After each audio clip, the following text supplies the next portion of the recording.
if we don't honor that we have default settings, we don't see how essentially this, like how you do anything is how you do everything. And I think that if you don't really understand that, you'll find yourself in a hole wondering, why am I here? When all along you really do have the answers. It's just about being intentional and being intentional and paying attention. That's why I think just being an athlete or being an athlete all my life has been great, specifically when I got to college, because that's when you start to watch film. So we practice every day. That's it. You practice every day. You go in the meeting room and you watch yourself in front of everybody 7 days a week.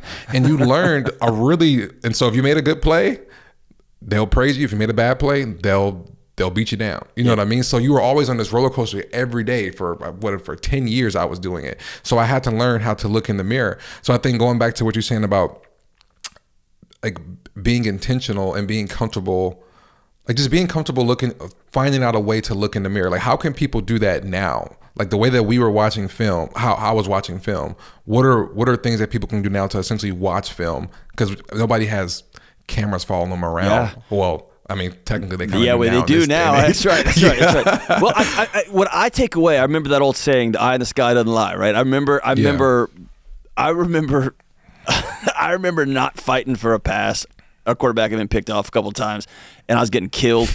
As an X out on the side. I kept getting killed every time I get picked off. The last one, he underthrew it by 10 yards. I didn't even try. And I remember I got picked off, and I remember as I trotted back to the sideline, I don't want to hear what's going to happen tomorrow. Yeah. I know it's coming. But here's the thing. I learned at a young age, and you learned it infinitely more than I did with your career. You had a career. It doesn't matter what I felt like. There's going to be an objective truth to this. Yeah. And so the more I can begin to align my body trying to take care of me with reality, the better off I'm going to be. Right? So when I two things. One is I always want people to get feelings out of their body. Write it down. And inside yourself, inside your body's got all kind of chemicals trying to protect you. And it just serves you up emotions and physical responses. If I write it down and get it out of my body, I can ask one question. Is this true? I feel like the worst dad ever. Like I'm late coming home. My flight was late. I missed my daughter's recital. You suck at being a dad, man. Walk in the front door. If I stop for 2 seconds and write that down, and I can exhale and say, am I a bad dad? No. The plane was late. Cool. And for whatever reason, that frees me.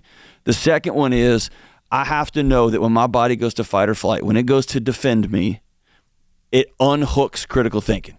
It undoes it. That's why that's why professional athletes, you have to train because they want your body on automation, right? They don't want you thinking. If you think about where to break a route off, it's too late. That ball's already in the air and that guy's in front of you. You got to do it instantly, right? So I know that I'm not thinking right, so I have to have two important things. For me as a married guy, I have to trust my wife. That when she says that we've come up with a language over 20-something years, when she says something like this, you still hungry?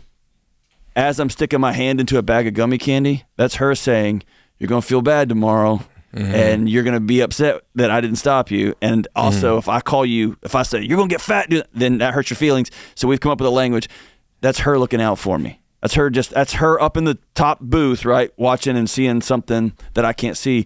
And then I got to get a group of men in my life that I trust enough to be honest with, that aren't going to weaponize my vulnerability, but also they're going to tell me the truth too. And if without that, then I am choosing to go through life with my critical thinking unhinged. And I just have to know that.